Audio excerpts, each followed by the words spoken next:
It all started with a red plastic cup and a lie that had the decency to wear perfume. The cup was sweating on the deck railing, untouched. It was cherry punch, his favorite, which was the first clue something was off. Neil never let cherry punch sit. Especially not when it was spiked. Especially not when it was spiked by me. I remember the sun glaring too hard that afternoon, like even the sky knew something filthy was crawling beneath the surface of that picture-perfect Sunday. We were celebrating my sister's return from soul-searching in Italy. Apparently, what she found on her little Roman holiday was not God, not peace, but eyeliner and an appetite for married men. Mine, specifically. Her name is Lily, by the way. And no, that's not a name that belongs to a villainess. It's soft, floral, almost pathetic. But don't be fooled. Roses have thorns, and Lila had stilettos sharp enough to get a marriage. So there we were. Backyard barbecue. Lily was floating around in that barely there dress, peach chiffon, slit too high for a family gathering, laughing like betrayal was an art form and she was Picasso. And Neil? My husband of 7 years, my partner in mortgage and morning routines? He was trailing her with that stupid, slow-lipped smile he used to give me when I wore red. The signs were all there. The flickering eye contact, the inside jokes I wasn't inside of, the way his hand lingered on her lower back when he reached past her for the tongs. And you know, I really might have convinced myself I was imagining it, if it hadn't been for the snake. Yes, a snake. An actual, hissing, tongue-flicking little demon that slithered out from under the hydrangea bush the second I walked around the side of the house looking for my sunglasses. I screamed, as one does when greeted by a creature that looks like sin in reptile form, and that's when I saw them. Lily. Neil. Behind the garden shed. Kissing. He was breathing like he just ran a mile through shame. And me? I stood there, paralyzed, clutching my sunglasses like they could somehow shade my eyes from the truth. "Oh," I said, voice flat like a skillet. "Don't mind me. Just passing through your little Garden of Eden." They froze. Of course they did. Cheaters always freeze, like somehow being still enough will undo what they're doing. Like guilt is T-Rex vision. "Joanna," Dorian started. I held up a hand. "Don't. Save it. Maybe Lily can script you a better apology later. She's got a real talent for fiction." Lily had the nerve to flinch, eyes big and fake innocent. "It's not what you think." "Oh please, spare me the cliché. I invented what I think, and it's far more creative than your clumsy soap opera." I smiled. Smiled, darling. Because crying in front of cockroaches is undignified. At least I got my snake sighting today. Then I walked away. Not because I was done, but because I was just getting started. Later that evening, I sat alone at the kitchen table, spinning my wedding ring like a roulette wheel. It wobbled. A little off-center, like everything else in my life. 7 years. That's over 2,000 days. More than 1,000,000 minutes. And how many of those were lies? The worst part wasn't the betrayal, it was the audacity. The arrogance to do it in our home. During a family gathering. With my sister. That kind of treachery takes nerve. Or stupidity. Or both. So I poured myself a glass of that cherry punch, the one he left untouched, and raised it in a mock toast. To Lily. May she find lasting love, after reconstructive surgery from the karmic bus that's coming for her. I didn't cry. Not then. Instead, I started making lists. Because when your world shatters, you either sit in the shards or start arranging them into a mosaic. List 1, things to burn, metaphorically, probably his hoodie, the one he said smelled like me. The garden shed. The playlist we made for our wedding. Every photo where he looks at me like I'm the only girl in the world. List 2, things to do, call a lawyer. Change the locks. Figure out who I am without him. And that last one? That was the real journey. Because here's the twisted magic of betrayal, it strips away the illusions. Peels you down to the bone. And then, if you're brave, or angry, enough, you start to rebuild. I texted him that night. Don't come home. I know you think you live here. You don't. Not anymore. He didn't reply. I imagine he was busy making excuses or maybe replaying that moment behind the shed like some tragic indie film. But I wasn't watching anymore. That screening was closed. No popcorn. No reruns. What I was doing was calling up my best friend, Monica. You sound calm, she said, suspicious. I am, I replied. Calm. Focused. Mildly homicidal. She whistled. What happened? I told her. There was a long silence. Then, you need wine. And possibly alibis. Already on it, I said, twisting the ring off my finger. But first, I need a shovel. Why? I smiled into the darkness. Because it's time to bury the past. Preferably somewhere Lila won't trip over it in heels. The next morning was obscenely bright, as if the sun had the audacity to shine like nothing happened. I stood in the kitchen in my robe, swirling coffee like it owed me answers. Neil didn't come home. Althgau I myself wrote him not to come back.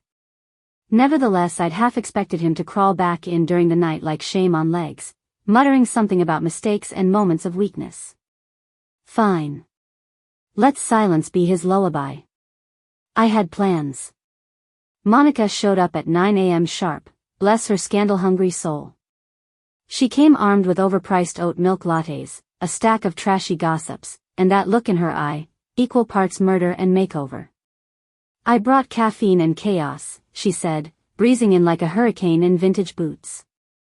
Also, I googled legal ways to hex someone. Fascinating rabbit hole. I smiled, tired but grateful. Any options that involve garden sheds and poetic justice? Oh honey, so many. We plopped down on my couch, which still smelled like lavender and lies. She looked at me, really looked at me, and her voice went soft. Joe, are you okay? I paused, then answered truthfully. I don't know yet. But I'm awake. And that's a start. She nodded. Good. Because I didn't bring waterproof mascara and legal counsel just to watch you turn into a Lifetime movie. We clinked latte cups like swords. By noon, I'd changed the locks, deleted Neil from all my playlists, and scheduled a therapy session. Yes, all 3. Balance, darling. I also found his old shaving kit in the bathroom. Tossed it and his hoodie out with the garbage. A small act, but oh, the satisfaction. Later that day, I finally called Lily. Don't ask why. Some morbid curiosity, I guess. Like poking a bruise to see if it still hurts. She answered on the 3rd ring. Joanna? Her voice sounded hesitant. Hollow. Maybe guilty. Maybe hungover. Hard to tell. I hope you washed your hands, I said casually, because betrayal's messy business. Joe, please, let me explain. No. That's the thing, Lil. There's no version of, I slept with your husband that ends with us baking cookies and braiding each other's hair again. She was quiet. I continued, cool and clear. You didn't just sleep with him. You chose him. Over me. Your sister. Your blood. I made a mistake. No, I snapped. You made a decision. Mistakes are accidental. You don't trip and fall onto someone's belt buckle. The silence stretched. I could hear her breathing, shallow and panicked. It almost made me feel something. Almost. I miss you, she whispered. That one hit. A quick jab. She knew where to aim. But I only said, well, you should have thought about that before using my life like a scratch-and-sniff fantasy. Then I hung up. It felt good. Clean. Like the first deep breath after swimming too long underwater. By sunset, I was on the back porch with Monica, sipping wine. "What's the plan now?" Monica asked, watching the sky bleed orange and gold. I tilted my head, considering. "I'm going to do what phoenixes do." She grinned. "Burn it all down? Rise from it?" A long pause. "And maybe buy a sledgehammer." That night, I opened Neil's old drawer in the study. The one labeled, private. I'd never looked through it. Out of respect. Out of trust. Trust. Hilarious. Inside, I found a second phone. A burner. Locked, but the password was easy. Lily's birthday. Pathetic. What I found inside wasn't just messages. It was a diary of deceit. Photos. Hotel reservations. A playlist labeled, "For Us," with our wedding song in it. That one almost did it. Almost broke me. 3 days after I woke up at 6 a.m. Not because I'm some sunrise-loving optimist, but because apparently when your heart is shattered and your pride is chewing glass, sleep becomes optional. I sat at the edge of my bed in an old college hoodie and mismatched socks, staring at the wall like it owed me rent. That's when I did it. I picked up the phone and dialed the number I'd written down on the back of a sushi menu the night everything crumbled. "Good morning. Gallagher and Rowe, Family Law. How can I direct your call?" "Yes," I said. "I'd like to speak with Madison Gallagher. Tell her Joanna Pierce is ready to set fire to her marriage, with the full force of the law, not gasoline." A pause. Then a chipper, "Right away." Madison Gallagher was exactly who you wanted in your corner when things got ugly. She wore all black like she was permanently mourning common sense, and her voice had the kind of chill that made judges sit up straighter. We met at her office that afternoon. "Let's begin with assets," she said, clicking her pen.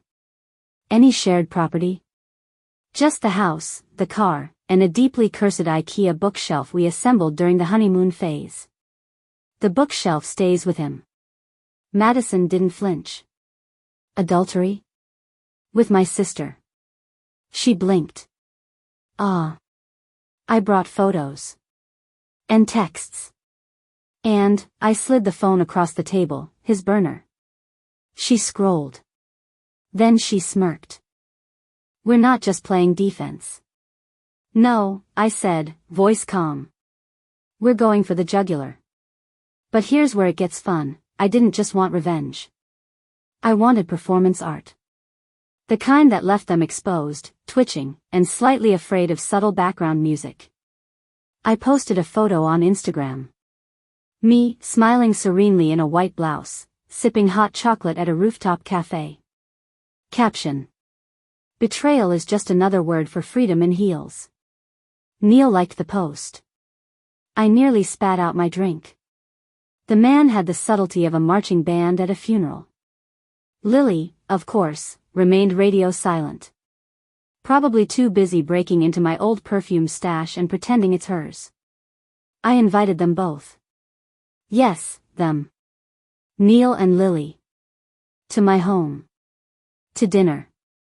Monica nearly strangled me with a throw pillow when I told her.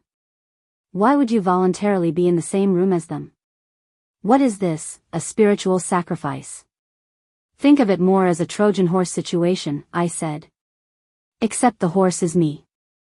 And I'm filled with subtle bombs. I spent 2 days prepping. Cooked a 3-course meal. Wore red silk. Lit candles. Set the table like Martha Stewart had been possessed by vengeance and a deep knowledge of stemware. Neil arrived first. Looking sheepish. Like a puppy who knows it crapped on your favorite rug. "Joe," he started, eyes wide, "you look divorced," I said sweetly, kissing him on the cheek with the same lips that once said I do. "Come in." Lily came 10 minutes late. Of course she did. Drama loves an entrance. She wore white. I almost applauded. We sat. We ate. We toasted. To family, I said, raising my glass. The ones who stay loyal, and the ones who teach you to change your locks. They both froze. I smiled. Dessert? That night, I slipped a letter into Lily's bag. It read, "Dear sister. I hope the creme brulee didn't burn going down. I wouldn't want your first betrayal to be the last thing that left a bitter taste. I'm not coming for you. I already got to you. Every time you check your reflection, wondering if I see you as a stranger, I do. You'll always wonder what I'm planning next. That's the real punishment. Love. Joanna." I woke up on Thursday with one clear thought: today is not going to be calm. Calm was for women who forgave. For women who let things go. I had plans. So I got up, brushed my hair like it owed me rent, put on lipstick named Scorched Earth, and made 3 phone calls before my coffee even finished brewing. First call, the lawyer. "Madison," I said, "I want the house." "Done," she replied without even asking why. She was starting to like me, I could tell. "And I want to freeze the joint account." Another pause. "Joanna, that could escalate things." "Good," I said. "Let him sweat in his new little love nest." Second call, the locksmith. "Change everything. Front door, garage, windows, hell, change the dog door and I don't even have a dog." Third call, a private investigator. Don't ask me how I got his number. Let's just say Monica knows people. Surveillance? Dirt? Social media? He asked. All of it, I said, tying my hair up in a war bun. But especially Lily. I want to know where she shops, who she texts, and if she's dumb enough to use my old Netflix login. 2 hours later, I drove to Neil's office building. Not to see him, please. I'm not desperate, I'm dramatic. There's a difference. I walked straight into the reception area like I owned the place. High heels, high standards, high risk. His assistant, Dana, blinked at me like I was a ghost. "Mrs. Pierce?" "Ms., actually. Divorce in progress." I smiled. "I need to drop something off." I slid the envelope across the desk. Inside? A copy of our prenup, with the clause he forgot existed: infidelity nullifies asset claims. "Make sure he gets it," I said. "And tell him to read the fine print. It bites." I turned, slow and smooth, like I had theme music. By the time I got to the parking garage, my hands were shaking, but my soul? Calm as ice. At home, I found Monica already on my couch, barefoot, eating olives from the jar. "I assume you've done something either illegal or brilliant." "Both." She grinned. "God, I love you." We poured wine and strategized. Real, actionable chaos. None of this, wait for karma, garbage. "Oh," Monica said, snapping her fingers. "Did I tell you? A girl I know works at that new spa uptown. Guess who just booked a couples massage under the name L&N? My eyes narrowed. "You're kidding." "Nope. Saturday at 4. "Well then," I said, standing up. "Time to book a massage of my own." I walked into that spa like a villain entering Act 3. I wore sunglasses indoors and a silk scarf tied like a woman who absolutely poisoned a husband once. "Receptionist, are you here for the massage?" "Yes," I smiled. Under the name L&N. Her fingers hovered over the keyboard. "I'm Lily," I said before she could look it up. "My boyfriend just stepped outside to take a call." She nodded. "Right this way." I followed her to the room. Dim lighting, soft music, couples massage beds side by side. Perfect. I placed a single envelope on the nearest pillow. Inside? A printed copy of Lily's recent bank activity, my PI had delivered. Including a $4,200 shopping spree, with my credit card. Then I left. Quiet as a ghost. No dramatics. No confrontation. They'd walk in, expecting oils and cucumber water. They'd get betrayal, on monogrammed stationery. Sunday, unexpected blowback. 8:12 a.m. My phone rang. Unknown number. Hello? You absolute psycho, Lily snapped. You're stalking me now? No, I said, yawning. Just checking up on family. Like a good sister. You're insane. And you're bad at hiding receipts. She hung up. Monica, still half asleep on my couch, mumbled, did she scream? Yup. Then it's working. Later that day, Neil showed up. Yes. He came crawling back, eyes wide, holding a bouquet of white lilies. The irony almost knocked me unconscious. I just want to explain, he said, shifting nervously. I just want a margarita and a remote control, I replied. But here we are. I was confused. You were so distant lately. That's the line he went with? I was distant. Let me stop you right there, I said. Because I swear to God, Neil, if you try to blame your DKS GPS malfunction on my emotional availability, I will throw this vase at you. And I like this vase. He tried the soft approach, then the guilt approach, then the we had good times approach. I let him ramble. Then I leaned in close and said, every word you say is another nail in the coffin you're building for yourself. Keep going.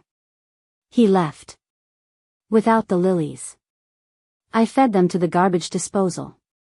By nightfall, I was back in bed, alone, victorious, and just the right amount of unstable. It was over. The papers were signed on a Tuesday. I wore white. Not because it was symbolic, but because I looked fantastic in it, and I figured it was time someone wore it and meant it. Neil didn't say much during the signing. He looked tired.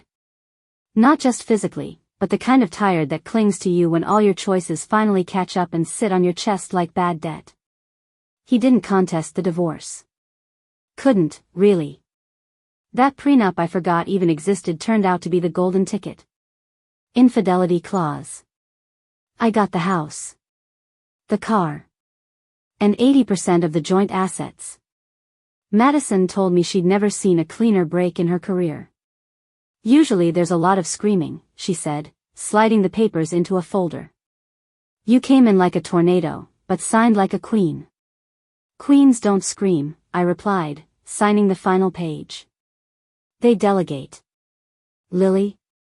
Well, turns out money was part of Neil's appeal. When that dried up, so did she. Monica was the one who told me that she's alone. They're not together. Never really were. Just two selfish people orbiting each other's damage until gravity gave up. It should have made me feel something. Satisfaction. Triumph. Maybe even glee. But all I felt was done. Here's what no one tells you about betrayal. It doesn't end with rage. Not really. Eventually, the rage burns itself out. And what you're left with is the ash, the quiet. The empty room where trust used to live. I spent months in that room. But then, I opened a window. I redecorated. Not just the house, me. Painted the walls. Got rid of every item that reminded me of us. Bought art. Wild, colorful, slightly unhinged art. The kind that makes you stare for too long and wonder what the hell happened to the person who made it. Kind of like me. I went back to therapy. Not because I was broken, but because I was finally ready to stop pretending I wasn't hurt. Turns out healing isn't linear. Some days I wanted to scream. Others, I laughed until my stomach hurt. Sometimes both within 10 minutes. But slowly. I came back. One morning, I walked into the garden. The same one where I'd found them. The hydrangeas had bloomed again. Bright, full, unapologetic. That's when it hit me. They poisoned the garden, but they didn't kill it. I sat there, knees in the dirt, hands shaking, heart steady. And I thought about Lily. About Neil. And I made a decision. I forgive them. Not for them. God, no. For me. Because dragging their betrayal around was like handcuffing myself to a ghost. I wasn't going to be haunted forever. I deserved peace. I deserved my own damn freedom. But forgiving someone doesn't mean you let them back in. It just means they don't get to live rent-free in your head anymore. I haven't spoken to either of them since. Not a word. Not a text. Nothing. I've moved on. For real this time. I took a trip to Barcelona with Monica in the spring. We drank too much wine, danced with strangers, and got lost 3 times without a map or a plan. It was beautiful. One night, sitting on a rooftop, watching the city buzz beneath me, Monica asked, "Do you ever miss him?" I thought about it. And then I laughed. I miss who I thought he was. But that man never existed. We clinked glasses. To illusions, she said. To letting them go, I replied. I don't trust easily now. And maybe that's okay. Some things you lose and never fully get back. But I trust myself. Fiercely. And I know this much. The serpent didn't win. The garden still grows. And me? I'm the woman who walked through fire, and came out without a single scorched crown.